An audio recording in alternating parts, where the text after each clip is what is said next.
حضرت ایوب علیہ السلام اللہ کے بزرگ نبی تھے۔ آپ نسلاً حضرت اسحاق علیہ السلام کے بیٹوں میں سے تھے۔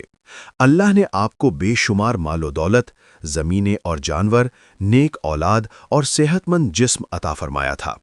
آپ ہر حال میں اللہ کا شکر ادا کرتے، غریبوں کی مدد کرتے اور کبھی غمنڈ نہیں کیا۔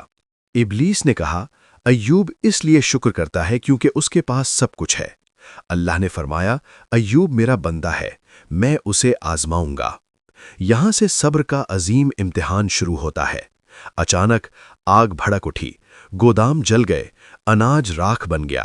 خبر آئی، ایوب سب کچھ ختم ہو گیا۔ ایوب علیہ السلام نے سر جھکا کر کہا، الحمدللہ۔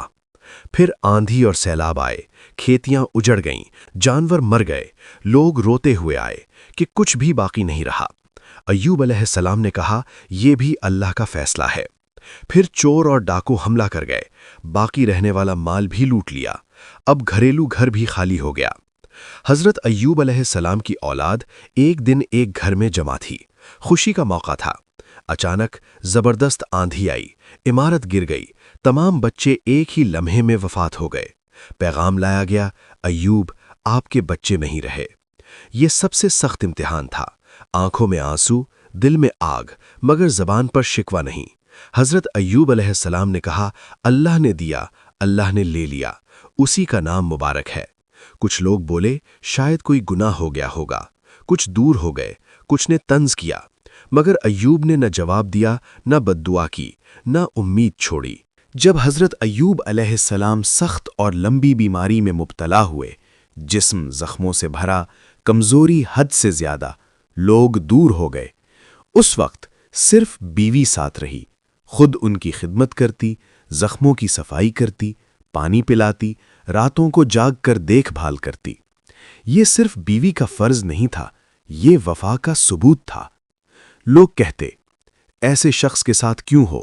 چھوڑ دو، اپنی زندگی بچاؤ۔ وہ خاموشی سے کہتی، یہ اللہ کے نبی ہیں، میں ان کا ساتھ چھوڑ دوں تو کون نبھائے گا؟ خود بھوکی رہتی، کام کر کے روٹی لاتی، پہلے شوہر کو کھلاتی، پھر خود کھاتی یا کبھی نہیں بھی۔ یہ وفا لفظوں کی نہیں، قربانی کی زبان میں تھی۔ کبھی کبھی درد سے کہہ دیتی، ایوب اللہ سے دعا کیوں نہیں کرتے؟ ایوب علیہ السلام جواب دیتے، میں کیسے شکوہ کروں جب اللہ نے زندگی کے زیادہ دن نعمتوں میں گزارے ہیں؟ بیوی نے اس جواب پر بحث نہیں کی، نہ ضد کی، صبر کو اپنا زیور بنایا۔ ایک وقت ایسا بھی آیا جب مجبوری میں بیوی سے ایک غلطی ہو گئی۔ روایت میں آتا ہے کہ بیوی نے مجبوری میں اپنی زلف کاٹ کر بیچی، کچھ روایت میں صرف بال کاٹنے کا ذکر ہے۔ یہ گناہ نہیں آ، مگر مجبوری کا قدم تھا۔ اس نے کھانا لیا، بھاگ کر شوہر کے پاس آئی، خوشی سے کھانا پیش کیا۔ حضرت ایوب علیہ السلام نے پوچھا، یہ کھانا کہاں سے آیا؟ بیوی نے سچ بتا دیا۔ یہ سن کر ایوب علیہ السلام کا دل درد سے بھر آیا۔ انہیں اپنی بیوی پر غصہ نہیں، بلکہ اس قدم پر رنج ہوا۔ انہوں نے کہا، کیا تم نے یہ کام مجبوری میں کیا؟ پھر جذبات کے زور میں قسم کھا لی کہ اگر اللہ نے مجھے شفا دی، میں تمہیں 100 کوڑے لگاؤں گا۔ یہ غصے کا الفاظ تھا، ظلم کا ارادہ نہیں۔ اس لمحے میں بیوی نے نہ جواب دیا، نہ رو کر شکوہ کیا، نہ اپنی مجبوری گنوائی۔ وہ چپ چاپ سر جھکا کر کھڑی رہی، سمجھ گئی کہ یہ نبی کا غصہ ہے، نہ کہ نفرت۔ یہیں اس کی وفا کمال پر تھی، وہ ٹوٹی نہیں، شوہر کا ساتھ نہیں چھوڑا۔ آخر ایک دن نہایت ادب کے ساتھ حضرت ایوب علیہ السلام نے دعا کی، ربی انی مسنی الضر وانت ارحم الراحمین۔ اے میرے رب، مجھے تکلیف پہنچی ہے اور تو سب سے زیادہ مہربان ہے۔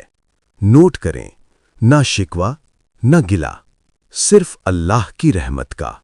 اللہ نے فرمایا، اپنا پاؤں زمین پر مارو۔ زمین سے ٹھنڈا چشمہ پھوٹا، پینے اور نہانے سے مکمل شفا مل گئی۔ آپ پھر جوان، صحت مند اور قوتوار ہو گئے۔ اللہ نے مال بھی واپس دیا، اولاد بھی 2 گنا عطا کی، عزت اور رتبہ اور بڑھایا۔ اللہ نے فرمایا، ہم نے ایوب کو صبر کرنے والا پایا، کیا ہی اچھا بندہ تھا۔ ایوب علیہ السلام نے غصے میں قسم کھائی تھی کہ میں اپنی بیوی کو 100 کوڑے لگاؤں گا۔ شفا کے بعد اللہ نے حکم دیا کہ گھاس کی مٹھی لے کر ایک ہی مرتبہ مار دو۔ اللہ نے وفا بھی بچائی اور رحمت بھی۔ اس واقعے سے ہمیں یہ سبق ملتا ہے کہ مصیبت ایمان والوں کے لیے عذاب نہیں، آزمائش ہوتی ہے۔ صبر شکایت نہیں، اللہ پر یقین کا نام ہے۔ دعا میں ادب سب سے بڑی چیز ہے۔ اللہ دیر کرتا ہے، نا انصافی نہیں۔